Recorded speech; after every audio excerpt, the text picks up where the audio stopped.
বান্ধৱ আপোনালোকক কাম জনাইছোঁ মোৰ চেনেল SNSI for you লৈ। আজি আপোনালোকক এক্সেলৰ কেইটামান বেছিক ফৰ্মুলাৰ বিষয়ে মই জনাম। তাৰ আগতে আপোনালোকক জনাম যে যদি মোৰ চেনেলটোত শিকোৱা ট্ৰিক্স আৰু টপিকছবোৰ যদি ভাল লাগিছে তেনেহ'লে আপোনালোকে প্লিজ মোৰ চেনেলটো ছাবস্ক্ৰাইব কৰক।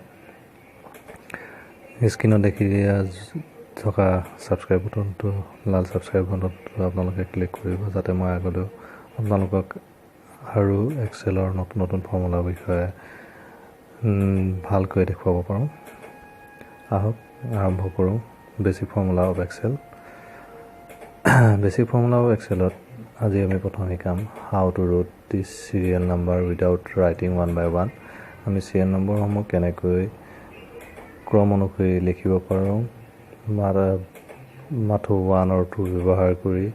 বাকী চিৰিয়েল নম্বৰবোৰ আমি 3, 4, 5, 6, 7 এইভাগে লিখিবলৈ দৰকাৰ নাই।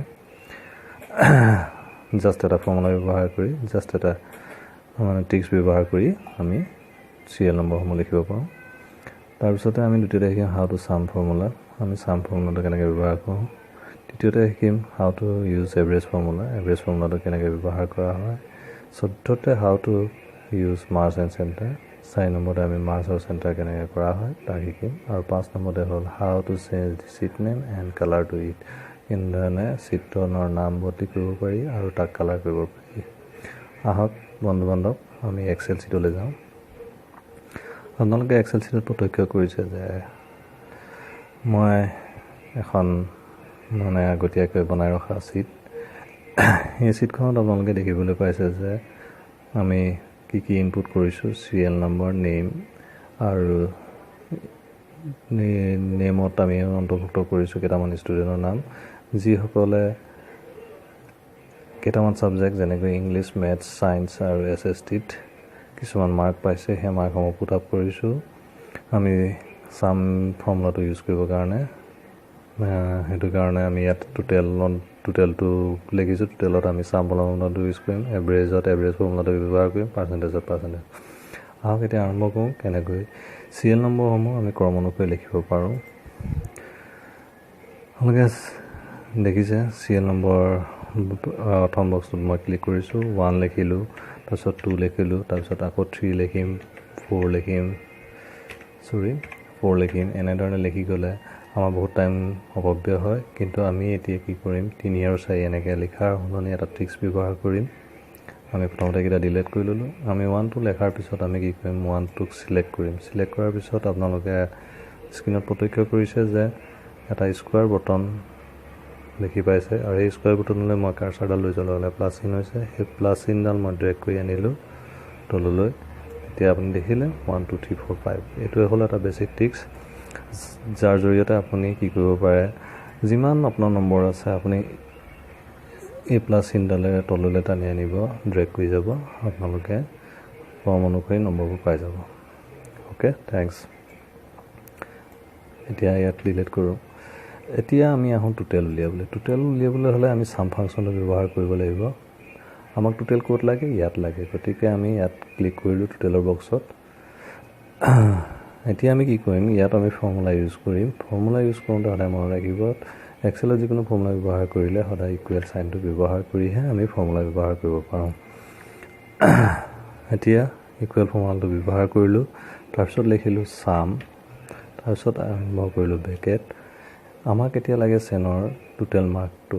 গতিকে চেনে কিমান পাইছে, 65 ইংলিছত পাইছে, মেথছত 80, ছায়েন্সত 94 আৰু SSTত পাইছে 88। এতিয়া এইখিনি টোটেল যোগ কৰি আমি কিমান উলিয়াব লাগে, তাৰ বাবে আমি কি ফৰ্মুলা ব্যৱহাৰ কৰিছোঁ, চাম ফৰ্মুলা।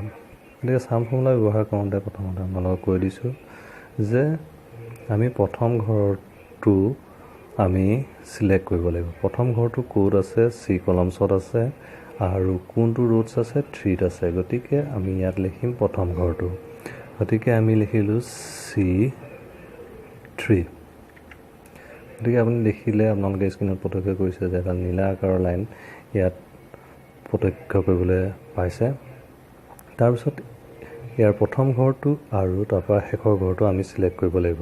কিন্তু ছিলেক্ট কৰোঁতে আমি যদি ইজটো দিওঁ তেতিয়া কি হ'ব, আমি শেষৰ ঘৰটো নম্বৰটো যদি বহাই দিওঁ, শেষৰ ঘৰটো কোনটো কলমছত আছে, F কলমছত আছে আৰু আছে ৰ'জ 3। গতিকে F3। আপোনালোকে দেখিলে যে গোটেই লাইনটো আমাৰ চিলেক্ট হৈ গ'ল, য'ৰ পৰা য'লৈ জোক লাগে। গতিকে ইজটো চিনে কাম কৰে যে প্ৰথম ঘৰটোৰ পৰা শেষৰ ঘৰটোলৈ চিলেক্ট কৰে, কিন্তু আমি প্ৰথম ঘৰটো কোন কলমছত ৰোড আছে সেইটো লিখিব লাগিব, আৰু শেষৰ ঘৰটো কোন কলমছত আছে ৰোডছ আছে লিখিব লাগিব। তাৰপিছত আমি ব্ৰেকেট চিন দি পিনি ক্ল'জ কৰি দিম। এতিয়া আমি এণ্টাৰ প্ৰেছ কৰিলে হ'ব। আমি দেখি পালোঁ আমাৰ ৰিজাল্ট ওলালে 327। আমি আন এটা পদ্ধতিও আমি ইয়াৰ মাৰ্ক উলিয়াব পাৰোঁ। এইটো বহুতেই সহজ পদ্ধতি। আমি কি কৰিব লাগিব, প্ৰথম ঘৰৰ পৰা আমি চিলেক্ট কৰি আনি পিনি যিটো ঘৰ ৰিজাল্ট লাগে তালৈকে আমি মাউচটো ড্ৰেগ কৰি লৈ আহিব লাগিব। ড্ৰেগ কৰি আহি পানি আমি স্ক্ৰীনত প্ৰত্যক্ষ কৰিছোঁ, আপোনালোকক দেখাই আছোঁ কাৰ্চাৰ যোগেদি, অটো চাম বুলি। এই অটো চামত আমি ক্লিক কৰিব লাগিব।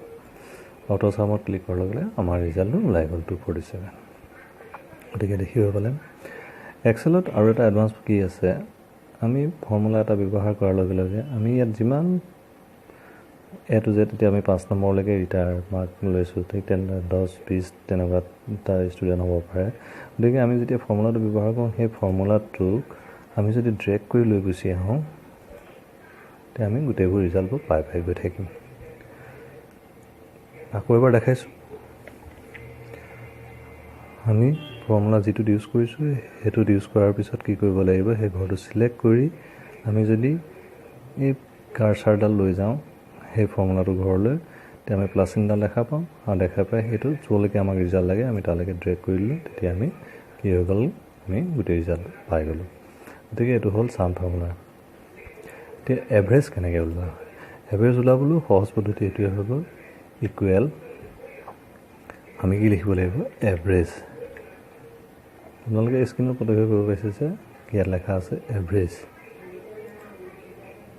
আমি এতিয়া এভাৰেজটো চিলেক্ট কৰি আমি টেব বটনটো ক্লিক কৰি দিয়াৰ লগে লগে এভাৰেজটো আহি যাব। আমি আকৌ ঠিক আগৰ ধৰণে কি কৰিব লাগিব, আমাক কোনটোৰ পৰা কোনটোলৈকে ঘৰলৈকে আমাক এভাৰেজটো দেখাব লাগে সেইটো চিলেক্ট কৰিব লাগিব। ঠিক তেনেদৰে আমি ইয়াত চিলেক্ট কৰিলোঁ চি ঘৰৰ পৰা আমাক লাগে কি হয়, F ঘৰলৈকে।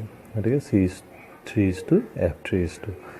গতিকে ব্ৰেকেট দি ক্ল'জ কৰিলোঁ, আমি এভাৰেজটো ক্লিক কৰিলোঁ, 81.75 পালোঁ।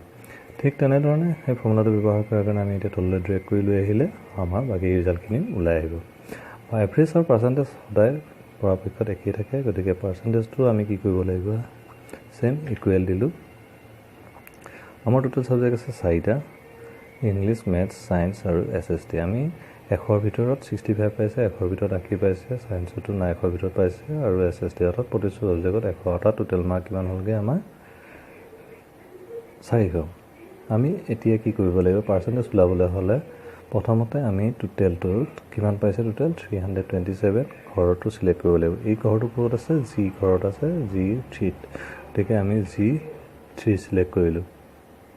G3 চিলেক্ট কৰি ইজটো চিন দিলোঁ, আৰু তাৰপিছত 400 × 100 কৰি দিলোঁ। আমি ৰিজাল্ট পাই গ'লোঁ পাৰ্চেণ্টেজ 81.75। আকৌ একেধৰণে ঘৰটো চিলেক্ট কৰাৰ পিছত আমি কি হৈ গ'ল, এই স্কুৱাৰ বটনটো পাম, এই স্কুৱাৰ বটনত আমি মাউচেৰে লৈ পিনি তললৈ ড্ৰেগ কৰি লৈ আহিম। এতিয়া দেখিলোঁ আমি কেনেধৰণে পাৰ্চেণ্টেজ উলিয়াব পাৰিলোঁ। এতিয়া আহক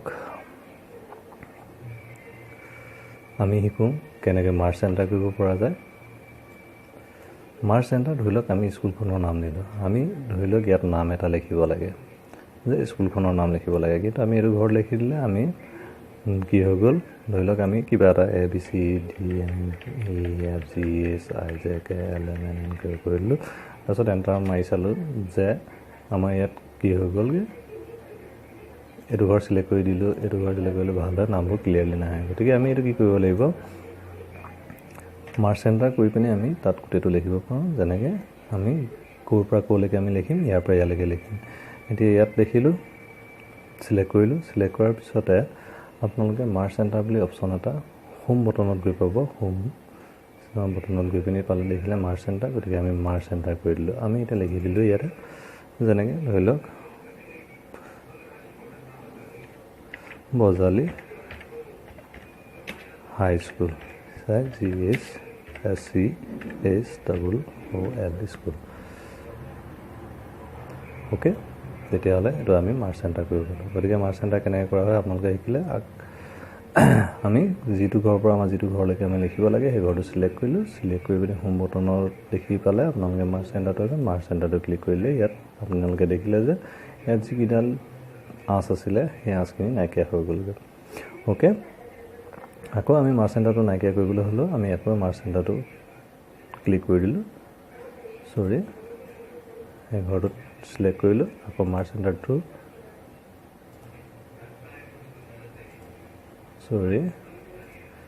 আকৌ আমি কি কৰিলোঁ অল বৰ্ডাৰ্ছ কৰি দিলোঁ আহি গ'ল অ'কে থেংক ইউ ধন্যবাদ এতিয়া আহিলে আমি ছিটত কেনেকৈ নাম বদলি কৰিব পাৰোঁ এতিয়া ছিটখন আমি কি কৰিলোঁ ছিটত চিলেক্ট কৰিলোঁ চিলেক্ট কৰি ৰাইট ক্লিক কৰিলোঁ ৰিনেম ধৰি লওক মোৰ নাম যেনিবা চেন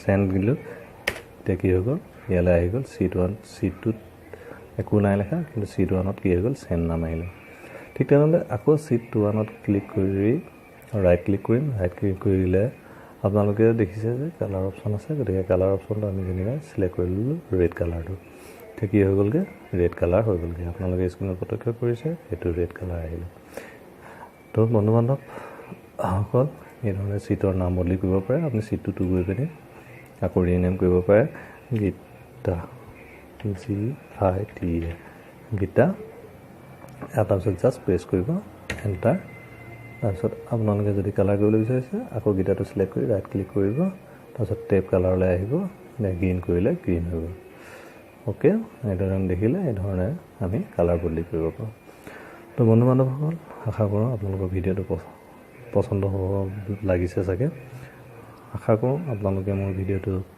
লাইক কৰিব আৰু মোৰ ভিডিঅ'ৰ তলত দিয়া ছাবস্ক্ৰাইব বাটনটো যাতে কি হৈ গ'ল ক্লিক কৰি পিনি মই আগলৈও আপোনালোকক ভাল ভাল ভিডিঅ' দি থাকিব পাৰোঁ গতিকে আজিলৈ আহোঁ আমাৰ চেনেলৰ ফালৰ পৰা SNSI4U কম্পিউটাৰ লাৰ্ণিং এডুকেশ্যনৰ পৰা আমি আজিলৈ বিদায় ল'লোঁ থেংক ইউ